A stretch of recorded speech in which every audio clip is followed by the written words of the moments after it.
George's breath came in frantic bursts in the pitch black night. His body trembled under the weight of a sudden nightmare. He saw himself running through a narrow hallway lined with photographs of old friends, yet the eyes in those pictures were dull, as though silently accusing him. Suddenly, a bullet from behind cut through his chest effortlessly. He woke up in terror, panting so heavily as if his lungs were desperate for air. Moments later, once he regained some composure, he checked his phone for emails. There, he found one with an unclear sender's name. He opened it, dread prickling under his skin, and was jolted by the words, "You erred when you trusted those closest to you. If you think you're safe in the world of money, just wait until your past is exposed. Remember who we were and who used to be." His hands shook, and a bit of water spilled onto his pants. He looked out the window at the city skyline. Its lights reflected on his tense face with a faint, trembling glow. His mind instantly filled with conflicting emotions. An obscure fear of a past he tried to bury and a suspicion of a conspiracy ready to destroy him. But who was this sender? What sort of past was emerging like a bullet lodged in his chest?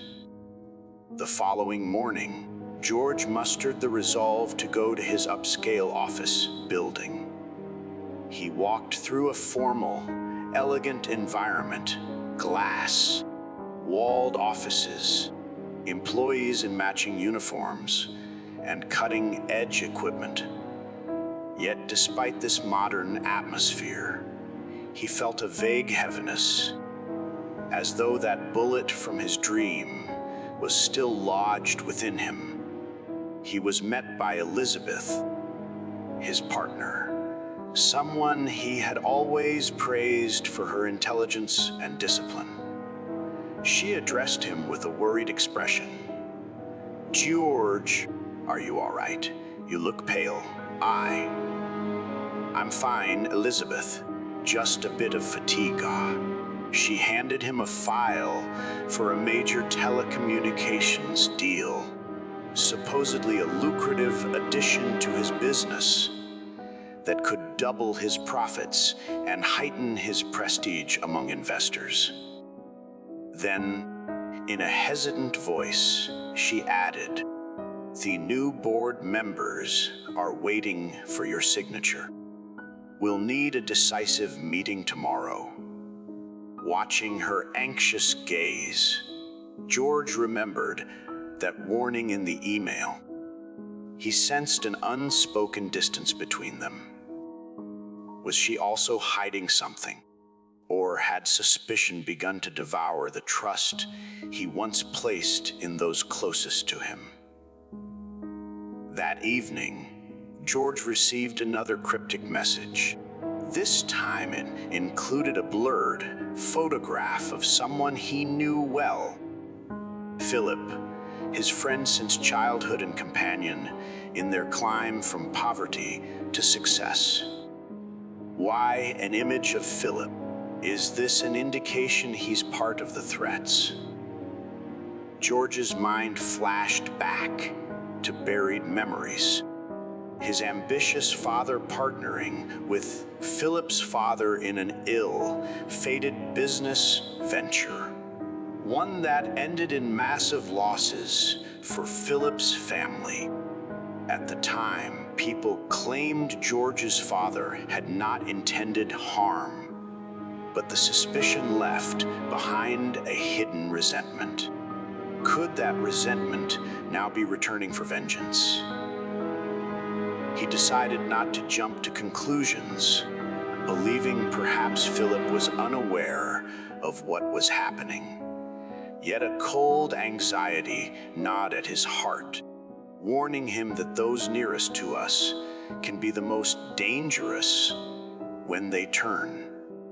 Elsewhere in the city, a tense wave was rolling through financial circles, compelling George to meet a man the media often labeled his most formidable rival. Samuel, a seasoned investor known for his uncompromising tactics and cutting remarks. They met in a sleekly lit conference room. Samuel eyed George with a penetrating glare. "George, I hear you're facing some peculiar disruptions. Are you by any chance in need of my support?" George forced a wry smile. "When have you ever cared about my interests?" Samuel let out a sigh before responding. "Listen, I've also been receiving unsettling notices. They point to a hidden party aiming to take us both down. What do you say to a temporary alliance?" In George's mind, a wave of questions crashed. An alliance with my sworn foe. But the threat of exposure, of everything collapsing, kept him from dismissing the offer. Perhaps Samuel was his only recourse once friends began to wield knives behind his back. The following day, George returned to his office to find Philip waiting with an anxious expression. He gestured for him to step into his private office, speaking quietly. "Philip, have you received anything strange recently? Any letters, threats, suspicious calls?" Philip exhaled and confessed. "George, my life is spiraling. I got involved in risky deals, and creditors are closing in on me. Someone reached out to me under a false name, offering to wipe out my debts in exchange." He stopped abruptly and gave George a terrified look. "In exchange for sensitive information about your company." George's anger flared deep within. How could his closest friend, whom he had supported countless times, endanger him? Yet he suppressed his fury and asked, "Did you give them what they wanted?" Philip lowered his head. "I'm not lying. I shared some surface-level details. I was desperate. Then I realized what I was doing and stopped. I'm worried they'll destroy you and me both." Philip's eyes revealed terror and remorse. But a betrayal, however small, had already been committed. George also grew increasingly suspicious of Elizabeth, noticing her persistent nervousness. Whenever he probed about her unease, she dodged the topic. He couldn't ignore the burden she carried. One day, George walked into Elizabeth's office unexpectedly, finding her hastily ending a phone call. He pressed her.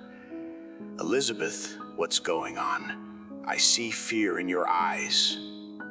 "George, it's nothing. I'm just juggling details for the new project." But the beads of sweat on her forehead told a different story.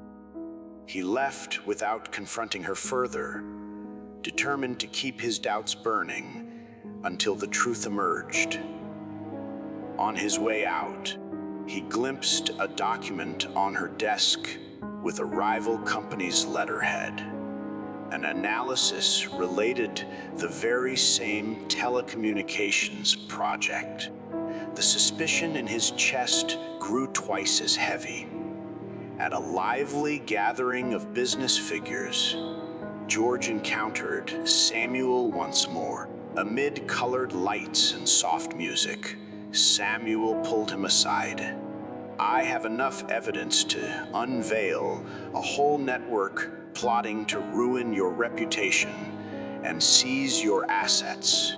Elizabeth and Philip may just be pawns taking orders from someone more powerful. Who is it? He passes instructions through intermediaries, but I know his name, and revealing it is dangerous. If we unite, we can contain the threat. George exhaled sharply, torn between confusion and gratitude.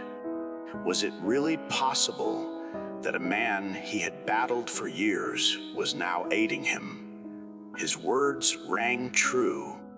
Sometimes open enmity can be less threatening than a friend's concealed dagger.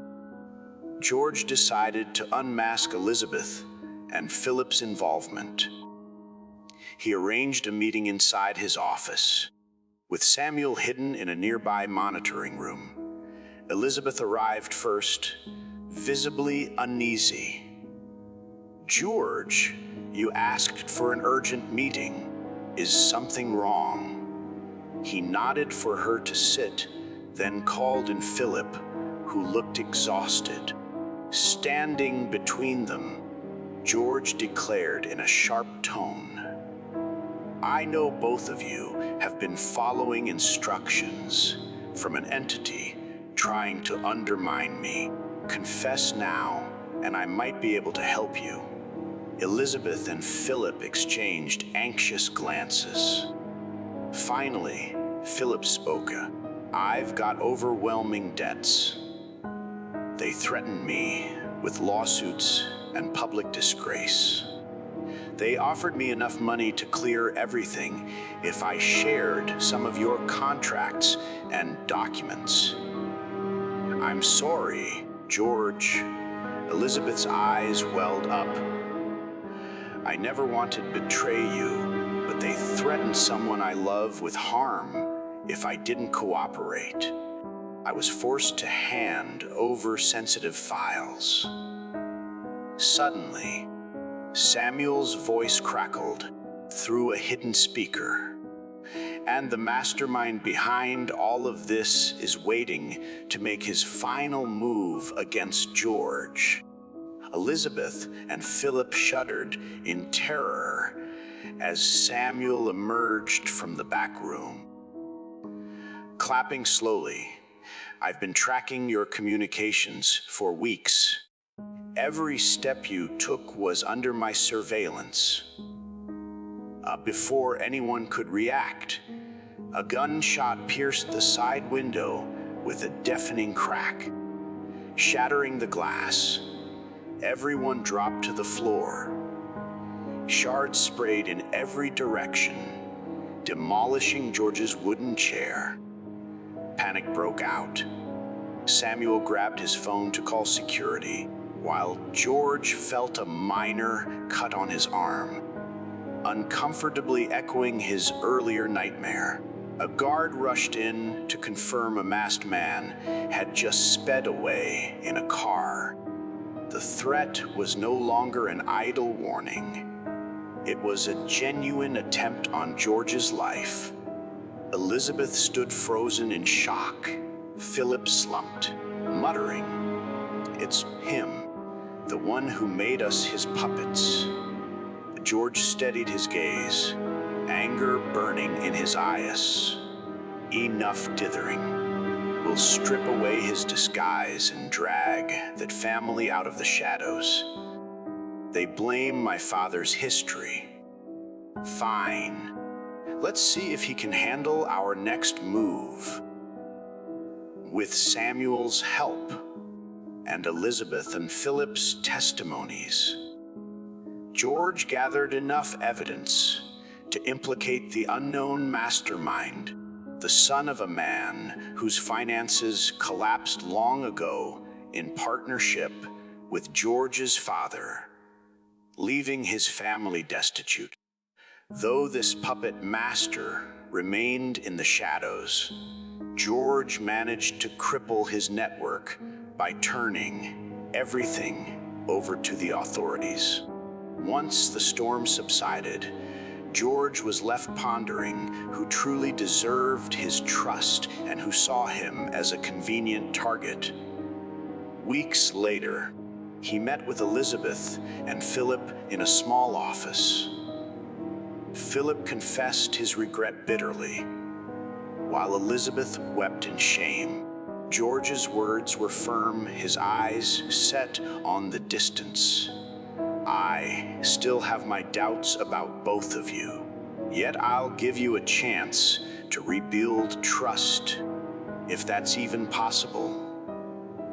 He restructured part of the business under Elizabeth's management, under strict oversight, and helped Philip with some of his debts. Then, in a final meeting with Samuel, the two rivals exchanged a glance of mutual respect. George handed him a proposal for a new venture. If you'd like to turn our rivalry into fair competition, I'm in, Ba. Samuel offered a faint smile. Sometimes an enemy pushes you to your highest potential. What I called hatred might actually have been respect for your resilience. Though the chaos had subsided, the memory of that gunshot and the betrayal of friends persisted. Holding the threatening letters, George let out a deep breath, whispering, I've learned never put absolute trust in the people closest to you.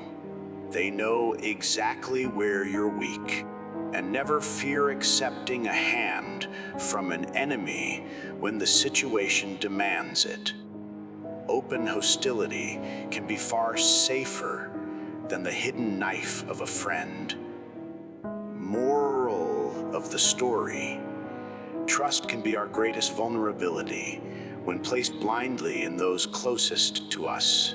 For no one is more aware of our soft spots than a friend turned adversary.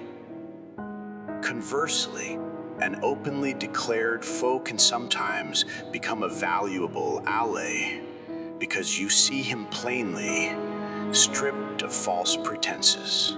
In a realm defined by self-interest, desperation frequently prevails over loyalty. While that truth may appear bleak, it is often through adversity and the stark clarity of rivalry that we learn the value of prudent caution and the power of well-timed alliances.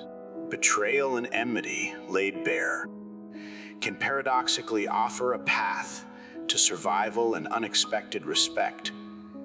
A compelling reminder: what we fear most in our enemies can be far less dangerous than what we fail to see in our friends.